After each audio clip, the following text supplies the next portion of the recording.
उसके बाद 32 में आपके पास लिखा हुआ है third term of a GP is 9/4। आपके पास लिखा हुआ है कि जो जीपी की थर्ड टर्म जो है वो 9/4 है and A six term is, मतलब थर्ड टर्म जो है वो 9/4 है और जीपी की सिक्स टर्म जो है वो 243/32 है। The value of first term and the common ratio. देखो आपको सबसे पहले फर्स्ट टर्म मतलब ए सब 1 निकालना है और कॉमन रेशो मतलब आपको आर निकालना है। फर्स्ट टर्म को वैसे आप ए भी बोलते हो तो खाली ए लिख दो, वही काफ़ी है। आपको ए निकालना है और आर निकालना है। अब देखो जीपी के बारे में थोड़ा आप ये समझ लो कि जीपी एक ऐसी सीक्वेंस होती है जिसमें हर आने वाली टर्म कैसे आती है कि मैं प्रीवियस टर्म को एक फ़िक्स नंबर से मल्टीप्लाई करता हूँ। उस फिक्स नंबर को हम बोलते हैं आर, जिससे मैं मल्टीप्लाई कर रहा हूँ, जैसे 2, 4, 8। तो अब ये जीपी है। क्यों? इस वाले को मैंने 2 से मल्टीप्लाई किया, ये आ गया। इसको मैंने 2 से मल्टीप्लाई किया तो आपके पास ये वाली टर्म आ गई। अब इस वाले अगर डेफिनेशन को आप जहन में रखो तो आप आसानी से गेस कर सकते हो कि इन दोनों में, मतलब इसमें और इसमें एक काफ़ी अच्छा कोइंसिडेंस है। कोइंसिडेंस नहीं है, मतलब आप हल्का सा पहचान लोगे। जैसे आपको पता है 9 को अगर आप 3 से मल्टीप्लाई करो तो क्या आता है 27। 27 को 3 से मल्टीप्लाई करो 81। 81 को 3 से मल्टीप्लाई करोगे 243 आ जाएगा। ठीक है। इसी तरह 4 को अगर 2 से मल्टीप्लाई करो 8, 8 को 2 से करो 16, 16 को 2 से करो 32। तो यहाँ से भी आप गौर से देख लोगे कि यार जो आपके पास ये वाली टर्म थी, आपने इसको 3 दफ़ा मल्टीप्लाई किया और ये वाली टर्म आ गई। इसका मतलब है यहाँ से आप कॉमन रेशो निकालो। किस तरह निकालोगे? देखो ऊपर वाली टर्म को आप 3 से मल्टीप्लाई कर रहे हो और नीचे वाली टर्म को आप 2 से मल्टीप्लाई कर रहे हो। ठीक है। तो यहाँ से आपको मिल जाएगा कॉमन रेशो। मैं टेक्निकल टर्म में नहीं जा रहा। टेक्निकल टर्म क्या है कि A3 को हम लिखते हैं AR² बराबर है 9/4, AR5 बराबर है 243/32। फिर यहाँ से आप A और R निकाल रहे हो। मैं सिंपल आप लोगों को समझा रहा हूँ कि आप ऑब्जर्व करके भी आइडिया लगा सकते हो कि भाई ये कॉमन रेशो क्या है, 3/2 के बराबर है। जब आपको ये पता चल जाएगा तो आधा आंसर तो आपका हो गया 3/2। आपको फर्स्ट टर्म और कॉमन रेशो निकालना था, तो कॉमन रेशो तो 3/2 है भाई, सिंपल सी बात है। अगर ज़्यादा मसला है तो आप इस तरह सॉल्व कर लो। दूसरी चीज़ हमें क्या निकालनी थी? हमें A निकालना था। देखो 9/4 है ना, ये तीसरी टर्म है। दूसरी टर्म कैसे आएगी? मैं इसको डिवाइड कर दूँ। देखो अगर मल्टीप्लाई करोगे तो ये वाली टर्म आ रही है, लेकिन अगर 2 से डिवाइड करोगे तो ये वाली आ जाएगी। अब आप कंसीडर करो आपको 8 गिवन है, मतलब थर्ड टर्म गिवन है। आप क्या करोगे? 2 से डिवाइड करोगे तो सेकंड टर्म आ जाएगी, फिर 2 से डिवाइड करोगे तो फर्स्ट टर्म आ जाएगी। तो 9/4 को जब आप डिवाइड करोगे 3/2 से तो ये हो जाएगा, इसको सिंप्लीफाई करो 3/2 हो जाएगा। ठीक है। फिर 3/2 को आप डिवाइड करोगे 3/2 से तो आंसर क्या आएगा? 1 के बराबर आएगा। ठीक है। तो इस तरह भी आइडिया लगा सकते हो, इस तरीके से भी सॉल्व कर सकते हो, ये आपकी मर्ज़ी है। ठीक है। ऑब्जर्व करके आप काफ़ी चीज़ों को आसानी से सॉल्व कर सकते हो। तो ऑप्शन नंबर C ठीक है, जिसमें पहली टर्म 1 के बराबर है और जो कॉमन रेशो है वो 3/2 के बराबर है। 33 में लिखा हुआ है which term of the GP is 32। एक GP आपको गिवन है 8 की पावर -1, 4 की पावर -1, 2 की पावर -1 और पूछ रहे हैं कि, और एक और भी है 1। ठीक है। वो पूछ रहे हैं कि आप सीक्वेंस में अगर चलते जाओ तो इस सीक्वेंस की एक टर्म है 32। बताओ वो कौन सी नंबर ऑफ़ टर्म है? जैसे ये तीसरी नंबर ऑफ़ टर्म है, ये चौथी है, तो इसी तरह बताओ 32 कौन सी नंबर ऑफ़ टर्म है। सबसे पहले उन्होंने GP बोला है तो कॉमन रेशो सेम होगा। इसको इस तरह लिखो 1/8, 1/4, 1/2 और 1 है। तो अगर आप कॉमन रेशो निकालना चाहो, second term divided by first term. ठीक है। सिंप्लीफाई करो, ये हो जाएगा 2 के बराबर। इसी तरह 1/2 डिवाइड बाय 1/4 वो भी 2 के बराबर है। तो यहाँ से आपको मिल जाएगा कि जो R जो है वो किसके बराबर है? 2 के बराबर है। जब आपको A पता है 1/8 है, R आपको पता है 2 के बराबर है और जो आपको टर्म निकालनी है 32, मतलब TN जो है, nth टर्म जो है वो 32 के बराबर है। तो आप क्या यहाँ से निकाल लो? N निकाल लो। GP में जनरल टर्म फॉर्मूला ये होता है। ठीक है। TN की वैल्यू 32, A की वैल्यू 1/8, R की वैल्यू 2 की पावर n-1 है। सिंपल अगर आप मल्टीप्लाई करना चाहो तो 8 को अगर 32 से आप मल्टीप्लाई करोगे तो 320 में से आप 64 निकाल दो तो 16 और 66, 266 होगा आई थिंक, देख लेते हैं। 2 की पावर n-1 को आप इस तरह भी लिख सकते हो, 2 की पावर n, 2 की पावर -1। ठीक है। ये जो नीचे -1 ये वाला 2 है ना, ये नीचे जाके इधर चला जाएगा। ठीक है। आई होप समझ आ गया होगा। 2 को मल्टीप्लाई कर दो 266 से। मैं ज़रा कंफर्म भी कर लेता हूँ, ये ना हो एंड पे आंसर हमारा गलत हो जाए। 32 को 8 से मल्टीप्लाई किया है तो 256 आ रहा है, सॉरी अच्छा जी, 2 को मल्टीप्लाई कर दो 256 से, तो आंसर क्या होगा 512। यही होता है ना, 256 मल्टीप्लाई 2 512, ठीक है। तो 2 की पावर n बराबर हो जाएगा 512 के। देखो सबसे पहले 8 को मल्टीप्लाई किया था 32 से, 256 आया था।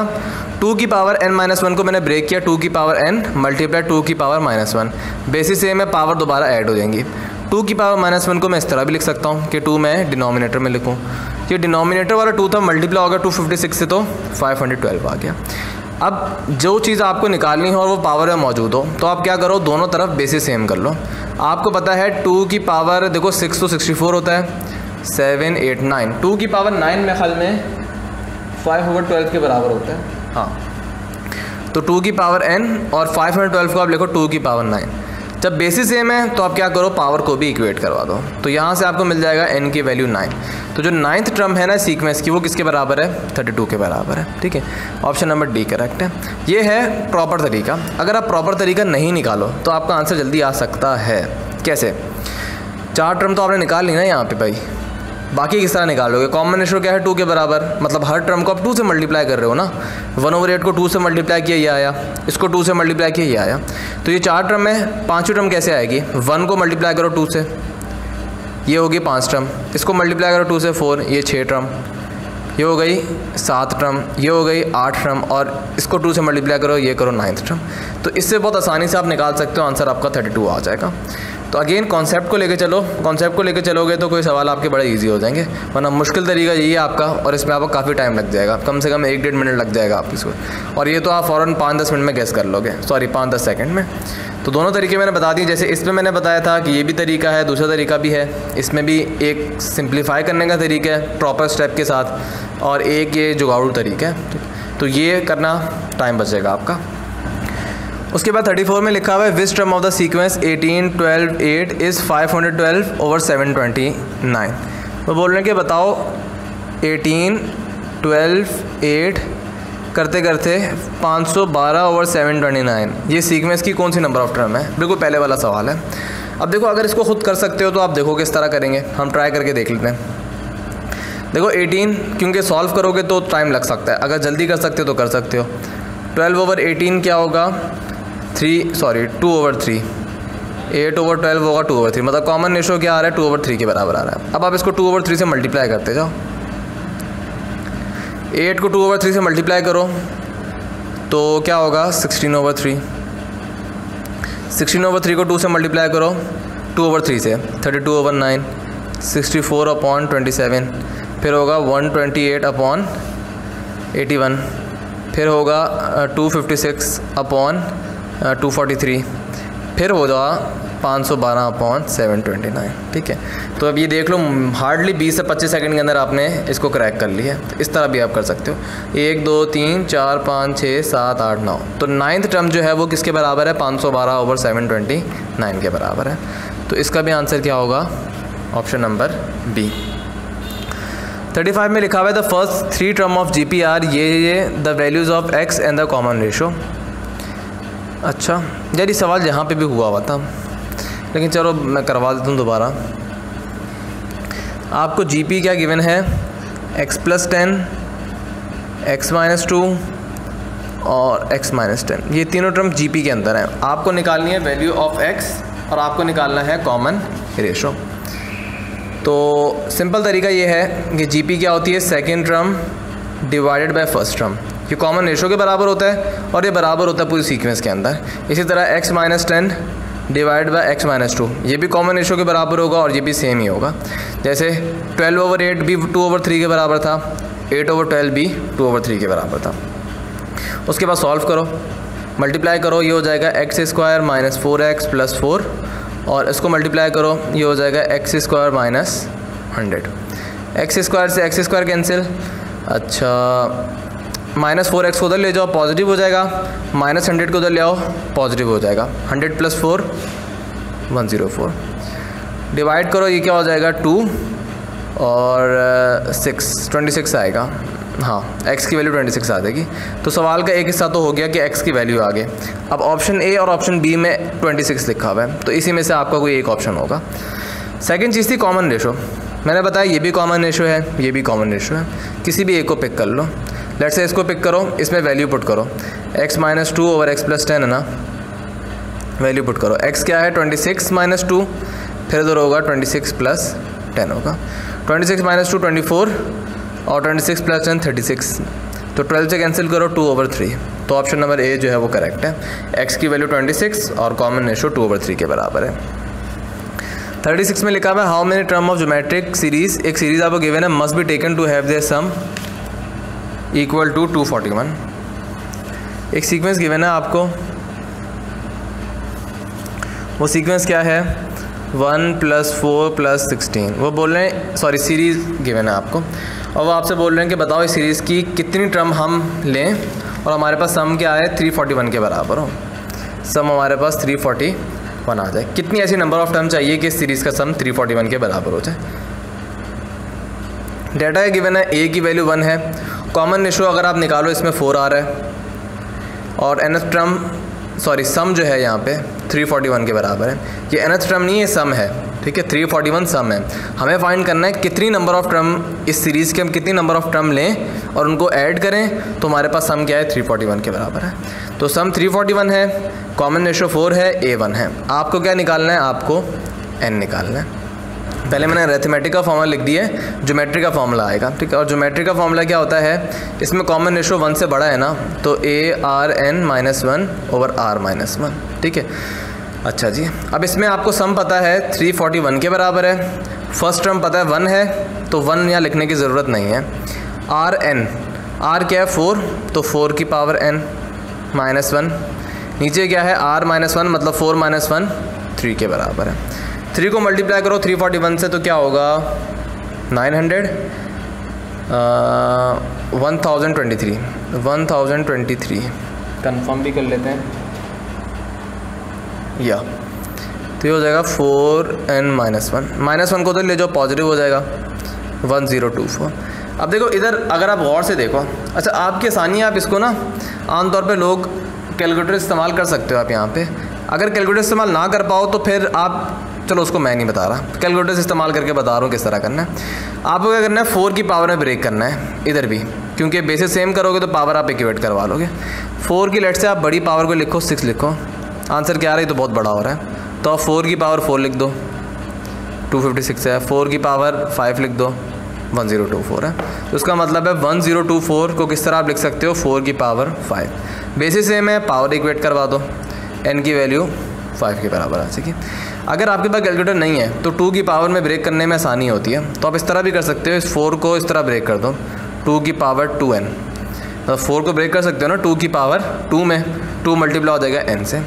तो अब आप क्या करो 1024 को 2 की पावर में ब्रेक कर दो। आपको पता है 2 की पावर 9 512 होती है, तो 2 की पावर 10 जो है वो 1024 के बराबर होगा। तो 2 की पावर में ब्रेक करने में थोड़ी आसानी होती है स्टूडेंट्स को, तो अगर कैलकुलेटर नहीं है तो आप इस तरीके से भी कर सकते हो, इक्वेट करवाओ, यहाँ से भी n की वैल्यू 5 आ रही होगी, ठीक है। तो आप देख लो बहरहाल जिस कंडीशन में आप सही कर सकते हो वो आप कर लो। तो हमें बताना था कितनी नंबर ऑफ टर्म का सम क्या है 341 के बराबर है। तो अगर आप इस वाली सीरीज़ की 5 टर्म जो हैं उनको ऐड करो तो सम क्या होगा 341 के बराबर होगा। चेक भी कर सकते हो आप, 1 + 4 5 है, 5 + 16 21 है, ठीक है। ये शुरू की 3 टर्म है, हमें शुरू की 5 निकालनी है, तो 16 को आप मल्टीप्लाई करो 4 से तो क्या होगा 64, 64 को 4 से मल्टीप्लाई करो तो क्या होता है 256, ठीक है। 256 और 64 को ऐड करो 320, 320 के अंदर आप 21 ऐड करो तो 341 हो रहा है, तो आप वेरीफाई भी कर सकते हो। उसके बाद 37 में लिखा हुआ है a की power x equal to b की power y equal to c की power z and a b c gp के अंदर है, then x y z r in। देखो कंडीशन ये लिखी हुई है कि a की पावर x, b की पावर y और c की पावर z, ये तीनों आपस में बराबर हैं, पहली चीज़। दूसरी चीज़ कि a b और c ये किसके अंदर है gp के अंदर है। फाइंड क्या करना है x y और z ये किसके अंदर है, AP के अंदर है, GP के अंदर है, HP के अंदर है। करने का तरीका ये है कि आपको पता है किस तरह करेंगे, आपको पता है कि ये तीनों आपस में बराबर हैं, तो तीनों आपस में बराबर हैं। लेट से आप इसको किसी चौथे के बराबर ले लो, तीनों आपस में बराबर हैं, आप लेट कर लो तीनों के बराबर है, ठीक। अब आप इक्वेट करवाओ, ए की पावर एक्स इक्वल टू के, बी की पावर वाई इक्वल टू के, इसी तरह सी की पावर जेड इक्वल टू के हो जाएगा। अगर आप ए की वैल्यू यहाँ से निकालो तो क्या होगी, अगर दोनों तरफ आप पावर 1/x ले लो तो ए की वैल्यू यहाँ आ जाएगी, दोनों तरफ मैंने पावर 1/x ले ली है। इसी तरह बी की वैल्यू आ जाएगी k/y, सी की वैल्यू आ जाएगी k/1/z। जब आप ए बी सी की वैल्यू निकाल लोगे, अब सवाल में दूसरी हिंट क्या थी कि A B C G P के अंदर है। अगर A B C G P के अंदर है तो कॉमन रेशो क्या होगा, सेम होगा, मतलब b/a बराबर होगा c/b के। इस कंडीशन को रखो, a क्या है 1/x, k की पावर 1/x, सॉरी k की पावर 1/y, ये b है। a क्या है k की पावर 1/x, इसी तरह c क्या है k की पावर 1/z, और b यहाँ पे क्या है k की पावर 1/y। अच्छा जी, अब आप क्या करोगे, k की पावर 1/y अपनी जगह पे लिखो, ये इसको अगर ऊपर लेके आओगे तो ये क्या हो जाएगा, नेगेटिव हो जाएगी, -1/x। इसी तरह 1/z अपनी जगह पे, इसको ऊपर लेके आओगे तो ये हो जाएगा नेगेटिव। अब वही कॉन्सेप्ट लगेगा कि अगर बेसिस सेम है तो पावर की, सॉरी बेसिस सेम है और आपस में मल्टीप्लाई हो रहे हैं तो पावर क्या होंगी, ऐड हो जाएंगी आपस में। तो आप इसको इस तरह लिख सकते हो, k की power 1/y minus 1/x equal to k की पावर 1/z माइनस 1/y, ठीक है। बेसिस सेम है, पावर क्या होगी, ऐड हो गई। अब दूसरा आप रूल लगाओगे कि जब बेसिस सेम है और इक्वल हो तो पावर भी क्या होती हैं, इक्वल होती हैं। तो 1/y minus 1/x 1/z minus 1/y, ये आपस में क्या है, दोनों इक्वल हैं। अब मैं आपको एक चीज़ बता दूं कि अगर x y z लेट कर लो AP के अंदर, इस सवाल में मैं कुछ नहीं बता रहा, मैं अलग से आपको एक चीज़ बता रहा हूँ कि अगर x y z AP में बराबर है, कि अगर x y z AP के अंदर है तो कॉमन डिफरेंस क्या होगा, सेम होगा। कॉमन डिफरेंस क्या होता है, second minus first, y minus x बराबर होगा z माइनस वाई के, ठीक है। अगर ये AP के अंदर है तो second term minus first term, third term minus second term, common difference ही होगा बराबर। अब यहाँ पे आ जाओ, second term minus first term, third term minus second term, तो मैं इस तरह लिख सकता हूँ ना, 1/x 1/y 1/z, ये क्या है, AP के अंदर है। क्यों, क्योंकि second term minus first term ये बराबर आ रहा है third term minus second term के, और ये डेफिनेशन मैंने अभी आपको बताई किसकी होती है, AP की होती है। तो यहाँ से हमें पता चल जाएगा कि 1/x 1/y और 1/z ये किसके अंदर है, AP के अंदर है। हमें फाइंड करना था कि x y z किसके अंदर है। तो अगर 1/x 1/y 1/z AP के अंदर है, आपने हार्मोनिक की डेफिनेशन क्या पढ़ी थी कि अगर कोई सीक्वेंस AP के अंदर है तो उसका रेसिप्रोकल क्या होगा, SP के अंदर होगा। तो उसका रेसिप्रोकल निकालो, x y और z। तो अगर 1/x 1/y 1/z AP के अंदर है तो इनका रेसिप्रोकल जो होगा वो किसके अंदर होगा, HP के अंदर होगा। तो यहाँ से आप फाइंड कर लोगे कि x y z HP के अंदर है। ऑप्शन नंबर C जो है वो करेक्ट हो जाएगा।